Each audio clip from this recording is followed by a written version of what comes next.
Hi, everyone. This is my summary and thoughts on Module 2, which I'm thoroughly enjoying reading all the responses to.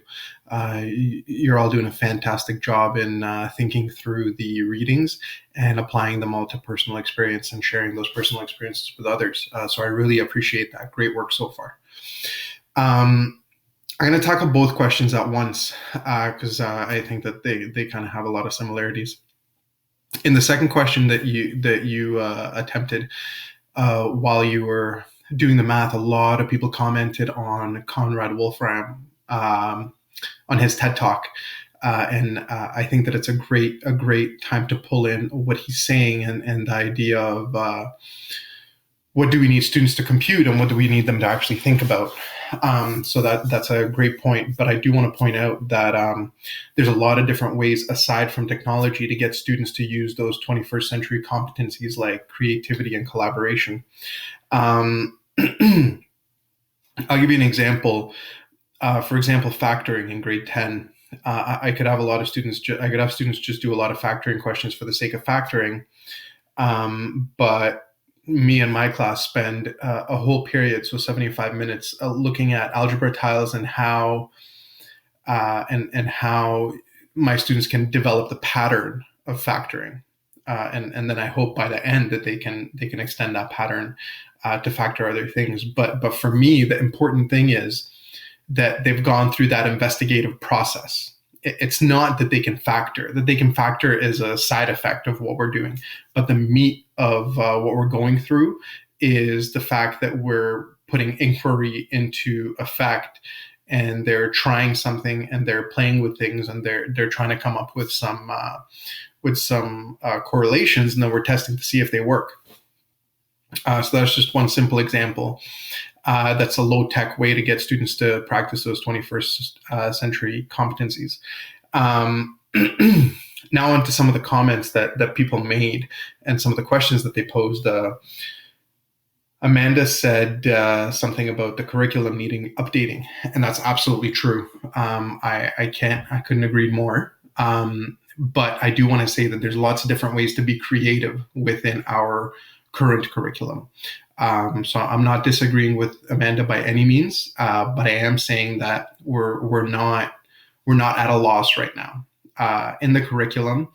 Nowhere does it say recall, restate, memorize. It says a lot of investigate and things like that, so that you have a lot of freedom as to how students discover that curriculum.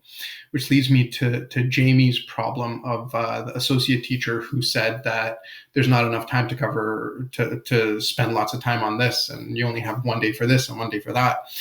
And that's one way to look at it, but I think to myself, I can go through the curriculum as fast as I want, but unless my students are going through it at the same speed, then there's no point. I'll give an example. In my first week of teaching, somebody told me to review radical expressions or rational expressions, to review rational expressions with my students, and I did. And I finished in 2 days, and the other teacher said, "Oh, you're done already?" And I said, yeah. And they asked, "Did they get it?" And I said, "Yeah." Everybody was nodding along. And they said, "Just give them a quiz and see if they're there." And at that time, I thought quizzes were okay, so I gave them a quiz, and nobody got anything. So the bottom line is, I can finish curriculum only as fast as my students are willing to work through it. It's my job to engage them. It's my job to make sure that they're up to speed. But if they're not following along, then I'm not doing anybody anything by going through everything piece by piece. So one thing that I would like to draw everybody's attention to is the idea of a spiraled curriculum. And a lot of people talked about math in silos in their responses. So, for example, teaching geometry separately from numeracy, separately from algebra and whatever. And spiraling kind of breaks that down and has you teach a whole course kind of a couple of times over, touching on things over and over again. I'll leave some resources in this post just so that you can have a look if you need to. But the next thing that I want to talk about is Daniel's point about his own biases about technology.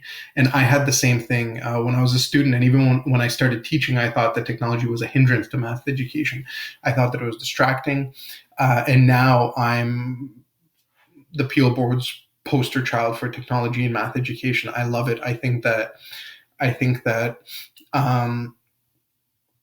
the way that we can dynamically move things in math, and that we can show how there's cause and effect in math and in geometry, and how we can show that pictures have to match equations, have to match tables, have to match words. I think that there's no other substitute other than technology. So I really appreciate that story because I went through the same thing. And finally, I want to mention Devin's post, which was a great post. He said that he went on a rant, and that's okay, about math being taught in isolation. So the fact that there's math and then there's all these other courses. I do want to say that while it seems like the curriculum and the ministry is all kind of falling behind, there are a few really interesting things happening that you should keep an eye out for. One is there's a ministry project right now that schools could have applied for that combines grade 10 applied math with any grade 10 tech course. So you can have students for 2 periods of the day do math and tech the same semester. The teachers would work together in tandem, and basically they would be doing all the math in math class that's required to complete their tech design course. So there is some really interesting things happening, that people are noticing that math isn't just, math is interesting to some people for the sake of being math, but to most people, it needs to be a useful thing. We need to be able to use it. So again, one other thing I wanted to mention was Kristen's question about how do we assess these skills? And the idea of assessment isn't necessarily to have to give it a mark. It's to give feedback, and we can give feedback on anything that we want.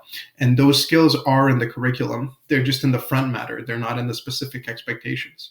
So we can assess students on these skills, give them feedback so that they can become better 21st century citizens. Okay, so great work so far. Again, thanks so much for all your efforts, and I'll see you with the next summary.